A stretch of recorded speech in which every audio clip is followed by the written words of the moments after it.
Nelson Mandela 20ویں صدی کے عظیم رہنماؤں میں سے ایک تھے، جنہوں نے اپنے لوگوں کے حقوق اور آزادی کے لیے زندگی بھر جدوجہد کی۔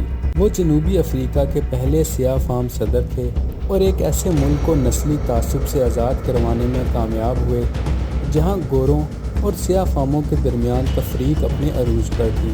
ان کی زندگی ایک مثال ہے کہ کس طرح قربانی، برداشت اور انصاف کے جذبے کے ساتھ دنیا کو تبدیل کیا جا سکتا ہے۔ نیلسن منڈیلا 18 جولائی 1918 کو جنوبی افریقہ کے علاقے مویزو میں پیدا ہوئے۔ ان کا اصل نام تھا رولی منڈیلا۔ ان کا تعلق ایک چھوٹے سے قبیلے سے تھا جو جنوبی افریقہ کے روایتی خانہ بدوش قبائل میں شامل تھا۔ منڈیلا کے والد ایک مقامی چیف تھے، لیکن ان کی وفات کے بعد منڈیلا کو ان کی والدہ نے قبیلے کے ریجنٹ کے پاس بھیج دیا، جہاں انہوں نے اپنی ابتدائی تعلیم حاصل کی۔ اس کے بعد ہائی اسکول اور پھر یونیورسٹی سے تعلیم حاصل کی، جو اس وقت سیاہ فاموں کے لیے ایک اہم تعلیمی ادارہ تھی۔ 1948 میں جنوبی افریقہ میں نسلی تفریق کا نظام کا آغاز ہوا، جس میں سیاہ فام افرادوں کو گوروں کے برابر حقوق حاصل نہیں تھے۔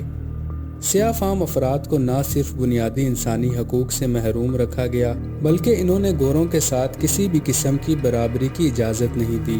یونیورسٹی ختم ہونے کے بعد نیلسن منڈیلا نے افریقن نیشنل کانگریس میں شمولیت اختیار کی اور جلد ہی اس کے متحرک رہنما بن گئے۔ ابتدائی طور پر منڈیلا نے امن پسند جدوجہد پر یقین رکھا اور اس بات پر زور دیا کہ عدم شدت کے ذریعے آزادی حاصل کی جا سکتی ہے۔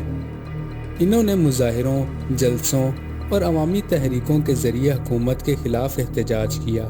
1952 میں انہوں نے ڈیفنس کیمپین کی قیادت کی، جس میں نسلی قوانین کی خلاف ورزی کی گئی تھی۔ اس مہم نے منڈیلا کو قومی اور بین الاقوامی سطح پر پہچان دلائی۔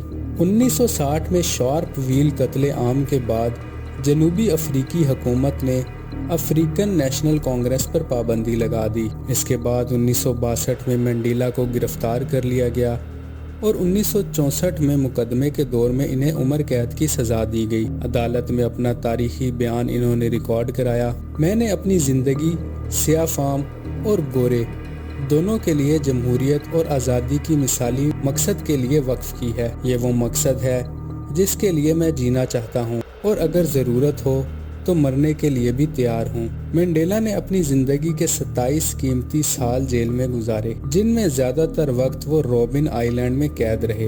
جیل میں ان کے ساتھ انتہائی غیر انسانی سلوک کیا گیا، لیکن وہ ہمیشہ ثابت قدم رہے۔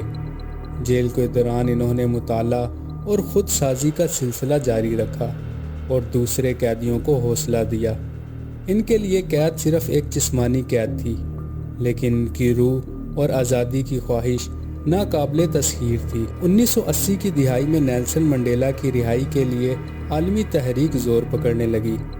دنیا بھر میں لوگ ان کی آزادی کے حق میں مظاہرے کرنے لگے اور کئی ممالک نے جنوبی افریقہ پر پابندیاں عائد کی۔ 11 فروری 1990 کو منڈیلا کو جیل سے رہا کر دیا گیا۔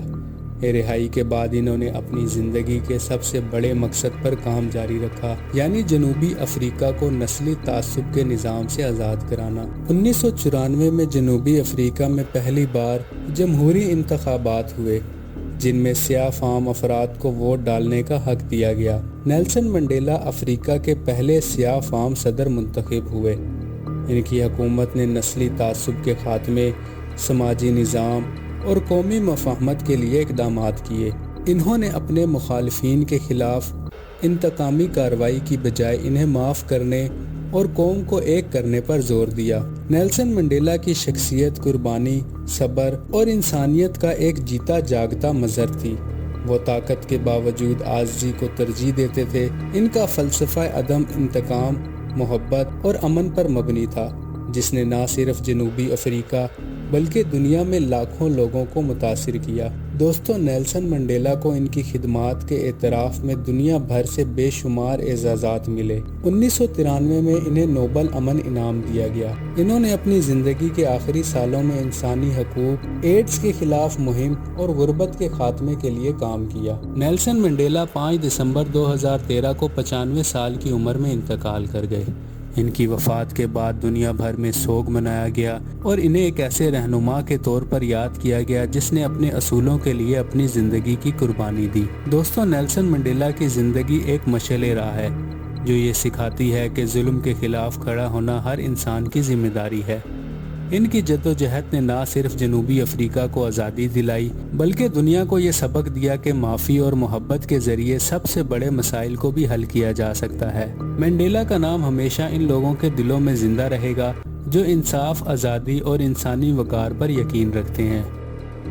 مزید ویڈیوز کے لیے چینل کو سبسکرائب کریں۔